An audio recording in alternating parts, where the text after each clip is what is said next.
The gentleman from Wythe, Ms. Crockerstar. Thank you, Mr. Speaker. Mr. Speaker, when I looked at the yeas and the nays on this bill, as it was reported from transportation, I could not help but to liken it to a game of golf on a beautiful Virginia-shaped course with 57,000 miles of roadway, or fairway for my analogy. In system miles, there are 1,100 miles of interstate.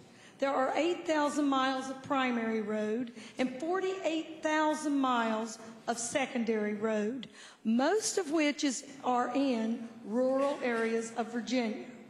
Interestingly enough, 20% of this course falls on Northern Virginia and Hampton roads, while 80% falls in the rest of the state. Yet this bill does two things to cause a bogey for the players on the 80%, while it gives an eagle to the 20% in Nova and Hampton roads. Shooting an even par would be the 14-member membership mix of the Transportation Board remaining. Add the last two secretaries of transportation, a Democrat and a Republican, who have been from Prince William County, Birdie, then look at the redistricting, which gives us an even larger General Assembly Birdie number of players to Nova and Hampton's roads. Eagle. Now, I understand and respect these numbers.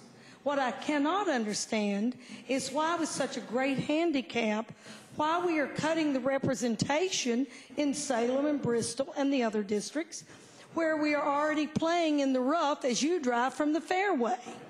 Decreasing our membership, in essence, has made us a lost ball in the weeds of secondary and dirt roads, or worse yet, it has given us a 2-point penalty for being too deeply embedded in a water hazard never to be heard from again.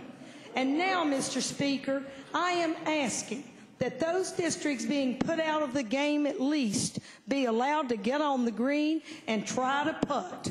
I am asking you to give us even par, and I am asking that our present representation all be left in place.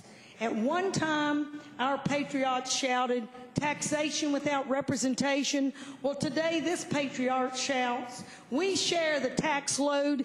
Give us representation on our road." Thank you.